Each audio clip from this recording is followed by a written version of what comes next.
"Attention shoppers," came a male voice over the intercom. "Please move to the back of the store immediately." "The back of the store?" I whispered to Daniel. "Don't they mean to the front of the store? To pay for our stuff?" It was 8:50 p.m., 10 minutes till closing time. We'd brought our 2 kids on this late-night Walmart excursion in the hopes of burning off some energy. Instead, they'd just thrown tantrums for the new Legos and Hot Wheels. It was a disaster. But apparently, the true disaster was just beginning. "Please move to the back of the store immediately," the voice repeated overhead. "This is not a drill." I glanced around, but the other shoppers were just as confused as I was. An old lady looked up at the ceiling, scrunching her face. "What the heck?" a dark-haired woman asked her boyfriend, pushing a cart full of garden supplies. An older man said, leaning over his cart of bottled water and canned food, "We're in a tornado watch. 1 touchdown in Sourville." A tornado? It was definitely stormy outside. I'd seen the black clouds roll in from the east earlier. But it didn't look that bad. "Do not stay out in the open. I repeat, do not stay out in the open." There was a pause, and then an explosion of sound as everyone began to mobilize. Carts rolling, panicked voices, feet slapping on the floor. No, this can't be happening. I hurried down the toy aisle, Tucker in my arms, Daniel and Jackson following me, 3 zigzaggy turns, and then we were in the electronics area. I glanced at the TVs on the wall and pictured the 4 of us crushed underneath them.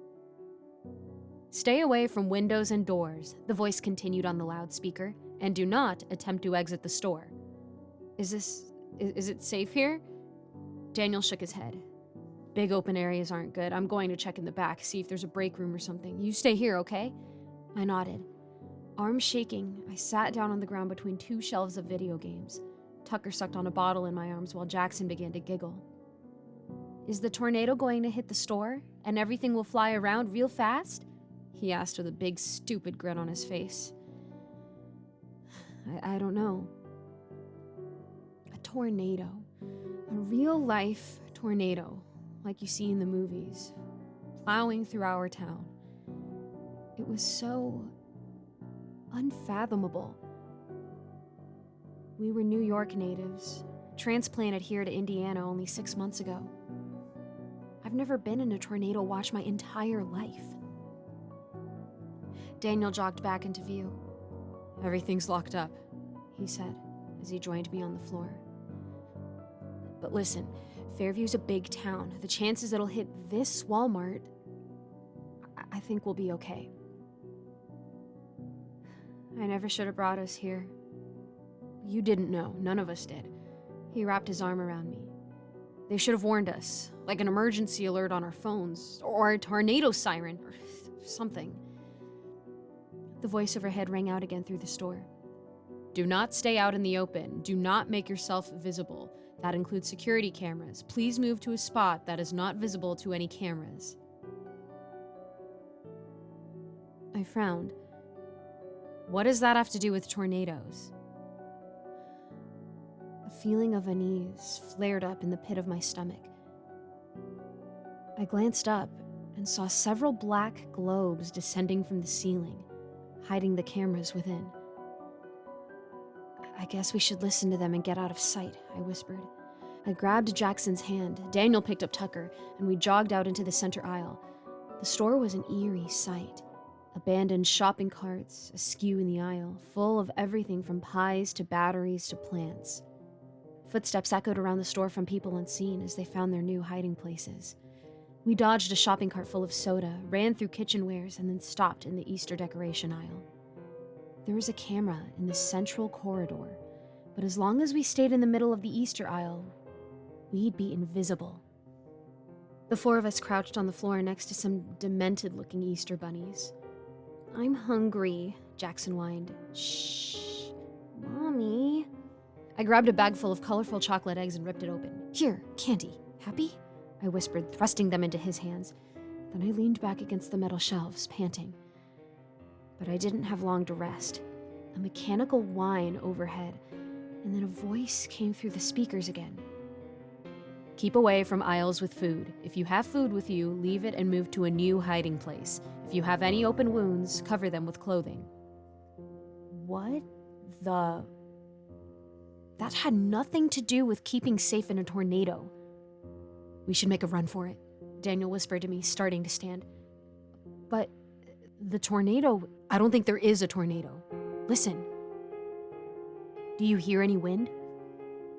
I listened. But all I heard was silence. No howling wind, no shaking ground, no projectiles clanging against the metal roof. Maybe it's still coming. I know what they're saying doesn't make any sense, but to go outside, we need to get out of here. Now. He grabbed Jackson's hand as he held Tucker in his arms. Come on. Daniel, I don't think that's a good idea, I whispered. But the next words from the intercom changed my mind. Assume a fetal position and place your hands on your head. Close your eyes and do not open them for any reason. Let's go. We broke into a sprint and ran down the central aisle, cameras be damned. The front door appeared in front of us, a little black rectangle looming in the distance. As we got closer, I saw Daniel was right. There was a tree at the border of the parking lot under a street lamp. It was perfectly still. We continued running past the clothing area, past the snacks lined up in the checkout lines. I ran towards the sliding glass doors as fast as my legs could carry me. Almost there, almost there, almost. The doors didn't open. No. Daniel slammed his body against the door. It rattled underneath him. I tried to squeeze my fingers into the gap between them to try to pull them apart. They didn't budge. They locked us in, I whispered. I want to go home, Jackson said. Tucker was beginning to fuss too, making little noises like he was about to start full-on wailing. I turned around, and that's when I saw him. A Walmart employee. He was sitting on the ground at the end of the checkout aisles, facing away from us, wearing the familiar blue vest with a golden starburst. Hey, let us out! He didn't reply. Did you hear me? I don't care if there's a tornado. Unlock the door and let us out. Again, he said nothing. But in the silence, I could hear something. A wet, smacking sound. I stared at the man, slightly hunched over, still facing away from me. Was he eating something? The speaker overhead crackled to life. Attention, please do not talk to any Walmart employees. My blood ran cold. The smacking sound stopped, and then, slowly, the man began to stand. He placed his palms on the conveyor belt and pushed up, and I could see they were stained with blood. I backed away, but my legs felt like they were moving through a vat of honey. No. Fingers locked around my arm and yanked. Come on, Daniel shouted. I sprinted after him deeper into the store. Tucker stared at me over his shoulder, and Jackson ran as fast as his little feet could take him. I was vaguely aware of the slap, slap, slap sound behind me, but I didn't dare look back. Daniel ran into the clothing area, and I swayed, dodging circular racks of t-shirts and wooden displays of baby clothes. He skidded to a stop and ducked into a dressing room area. In here, he whispered, motioning at one of the rooms. We piled inside and locked the door. Daddy? Jackson started. You listen to me very carefully, I said, crouching to his level. You have to be absolutely silent. Do not say a word, okay? Jackson looked at me, and then Daniel, and then he nodded and sat down on the floor. I'm going to call 911, Daniel whispered, transferring Tucker to me and pulling out his phone. He tapped at the screen, and then frowned. What? We don't seem to have any service. Thump. I grabbed Jackson and pulled him away from the door. The four of us huddled in the corner. I held my breath. Thump. Under the gap of the dressing room door, men's feet in black shoes. They slowly took a step forward, deeper and deeper into the dressing room. Don't move, I whispered, holding Jackson. The man took another step. Don't make a sound. Don't move. Don't. Tucker let out a soft cry.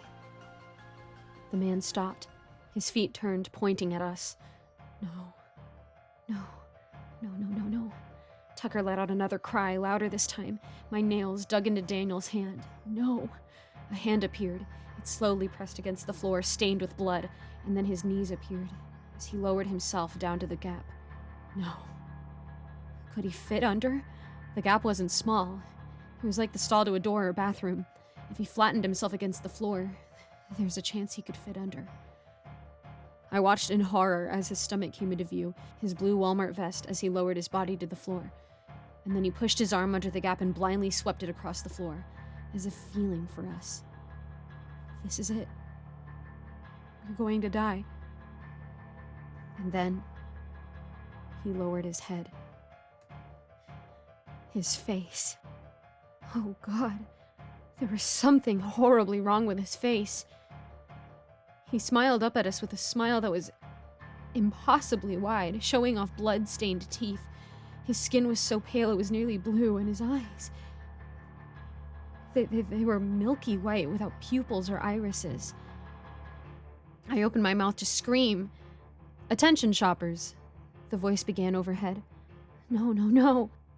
"Please make your way to the front of the store and make your final purchases. We will be closing in 10 minutes. What? And then, before I could react, something unseen jerked the man out of view. A strange dragging sound followed, as if someone was dragging his body out of the dressing room area.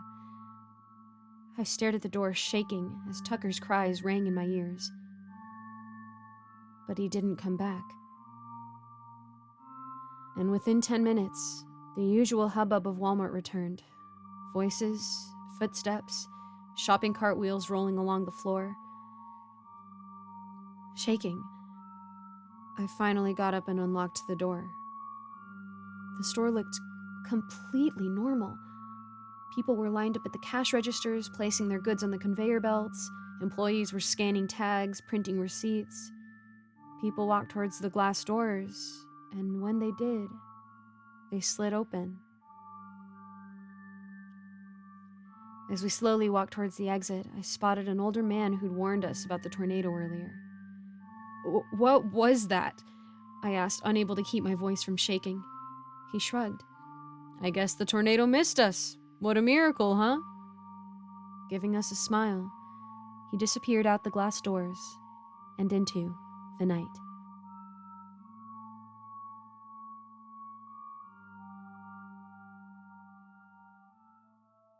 Hi everyone, it's me, Michelle Renee, but you're welcome to call me Giggles. Thank you so much for watching the video. I just wanted to give a quick shout out to my patrons: Eric Cifuentes, Andrea Sanderson London, Lawrence Wallen, Geek Sanctuary, and Melissa Perez. If you want to become a patron today, I have links in the description, also for my Discord or even for my coffee if you just want to make a one-time donation. Thank you so much for your support, and I'll see you in the next video.